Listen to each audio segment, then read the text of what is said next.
Hey everyone, today I want to talk to you about why you need to compete.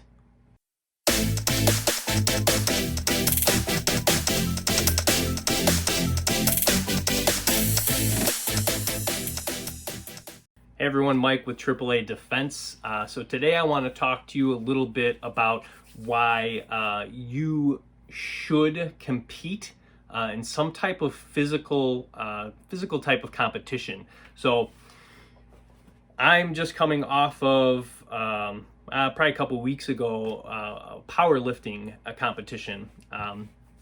And, post meet, I was kind of thinking about, how good it is to train for something specifically and then compete in it in some type of semi-public, stressful situation. A lot of benefits to that as far as testing, what you've been training for in a stressful situation. So yeah, some people may be thinking, I'm old, I got knee issues, I got hip issues. I'm not asking you to go out there and start playing rugby at, 75. If you are, that's awesome. Good for you. But I want you to find something that you would have to get physically involved in and put yourself in some type of stressful situational test of those skills that you've been training for. So for me personally, I mean, I wasn't, still don't consider myself like super athletic, but I definitely wasn't in my younger years. I was a scrawny computer geek and still am a computer geek, but just not as scrawny anymore, and have obtained a few more physical skills over the years.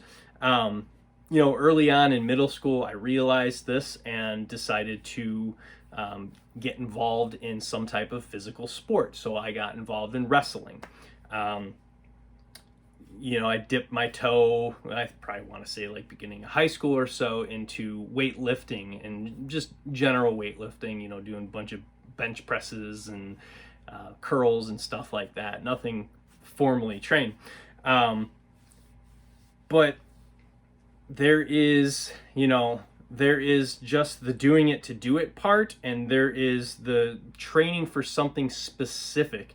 You're getting that dedication and that discipline to a specific sport, I'll say, and just getting those behavioral patterns ingrained in you, and then taking it a step further, after you've got some good training under your belt, is to get into some type of competition to test those skills. It's easy to go to the gym with your buddies and do some lifts for fun, or even, for specific goals, strength gaining goals and things like that. But it's a whole nother thing to put that out there and, have to do those specific movements in front of people that are judging you in a stressful situation. It really puts you to the test as far as what you learned. So after that basic weightlifting training that I did, I got into jiu-jitsu and boxing, and that's a whole nother world of competition and training. And in my opinion, everyone should have the chance to get punched in the face.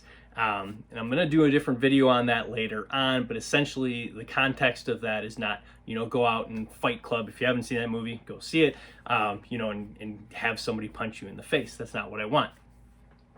For that, I would want you to be in a controlled environment where you get to feel what it's like to get tagged, get punched in the face. Because the worst time to figure out, if you do or don't know how to fight, or the first time to get punched in the face, is when somebody's trying to murder you or cause you some type of grave bodily harm or death. Not a great time to figure out how to take a punch or how to give a punch. So aside from those physical things, maybe there's some older people watching. It's like, there's no way in hell I'm going to go out and get in a boxing ring right now. There are other things that you can do. So I got into, after the boxing and jiu-jitsu, I got into IDPA, or International Defensive Pistol Association. So that's competitive shooting. In my local areas, it's very accommodating to everybody. So, maybe you have someone that out there that has some type of physical disability, and they just, they can't get out there and weight train or box or do those type of things. Maybe they're wheelchair bound or something like that. IDPA is very accommodating to a lot of that stuff. So you can still draw and shoot your pistol in compromising positions. So IDPA was great. I didn't know much about it before I got into it, and you just tell them that you're new when you're going in, and it's like I said, it's very accommodating. There's this big intimidation in any of these things, weightlifting, powerlifting, jiu-jitsu, boxing, competitive shooting, that it's this big, oh, if you don't know what you're doing, you don't belong here. But everybody's a beginner at some point. Everybody has to start somewhere. And these sports, at least all of the ones that I've ever been involved in, they recognize that. So they'll take you in and they want you to learn things the correct way. I haven't had a negative experience in any of those sports that I have been involved in with somebody, trying to show you the ropes. That goes for the jiu-jitsu, the boxing, the powerlifting, any of these things has always been super accommodating. And chances are, somebody that has tried one of those things or has a good group or a class or something that they enjoy, that they would be more than happy to take you to to get your feet wet and get in and get involved in something like this. So that's a little bit about the different things that I've been involved with, and I can tell you that the competing aspect is as close as you're going to get to really testing your abilities under a stressful situation. Like the IDPA, there's people watching you, everything is timed. It's just how well can you shoot under pressure? And of course, if there are those of you out there that's watching this, it's like, IDPA is not the same as real life. You're right. It's not. There's rules. There's stupid rules. You can't move while you shoot or reload or things like that. It's been a few years since I've done it. Forgive me if I'm not up on my rules. But, I get it. It's not the same exact thing. But it's better than not having anything under your belt. Maybe right now you can't afford $300 to go take a class. If you can't, I would strongly encourage you to save your money, because taking a class where they put you through this stress inoculation where you're constantly stressed and shooting and learning, it is invaluable. So please do that. But also, if you're stressed for your budget, IDPA is a great thing as well too. I think last time I was doing it, it's like $10 to shoot a couple hours, maybe half a day, 200 rounds ish, maybe something like that.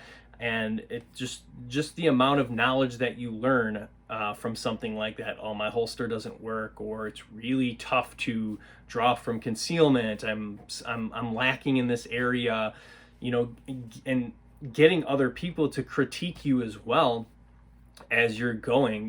What could I have done better? Oh, your draw is really sloppy, or you're having trouble. It looks like you're taking too long when you're lining up your target. It's just such a huge amount of value in doing these things. The stuff that you'll learn is just great. So, like I said, please test yourself. Get involved in something physical, whether it be weightlifting, powerlifting, strength training, any of these things, and compete in something. Test your skills, test your discipline to train for a competition, test your will to continue something that is difficult. I think, who is it? Barbell Logic calls it voluntary hardship, purposefully putting yourself through something difficult, so that everything else can be easy. Or when that challenge comes up, whether it be physical or mental, you have persevered through voluntary hardship, and you can overcome that. That's one of my favorite things currently is powerlifting, because you know you can do it safely in your home with proper gear. Especially now, I don't know what the gym regulations are. I haven't been to a gym in a pretty long time with the stuff that I have at home, but I have been safely training at home for a couple of years now with the proper gear. Um, Doing that is one, you're getting stronger overall for your defensive purposes and your overall health. And with the COVID shit that's going on, being stronger is going to be good for you. Being able to push through something difficult is going to teach you a lot about yourself. Take the squat for example. So figuring out how to do that correctly and getting the technical aspects of that figured out, but just the drive of it, knowing that you put yourself under a difficult amount of weight and can push through that, even though it's going to be hard, or maybe you're not even sure if you can do that, but you push through it and now you know that you can. There's just so much benefit to that. Again, like I said, physically and mentally. Again, so I'll try not to keep repeating myself with this, but please find something that you can be somewhat interested in, and learn the skill in it. Like I said, wrestling, jiu-jitsu, boxing, weight training, strength training, powerlifting, competitive shooting. Try to get yourself into one of those things. Train for something specific and test your skills in a formal type of competition. Put yourself under some good stress so you can see what you can do and how you'll perform in that stressful situation. Take those experiences that you've learned from it, adapt, adjust, and get better. And that's pretty much all I have for you. So I hope you guys find something that you're interested in that's going to test your skills and make you a better person. And while you do that, I hope you stay safe, stay confident, and stay comfortable. Thanks.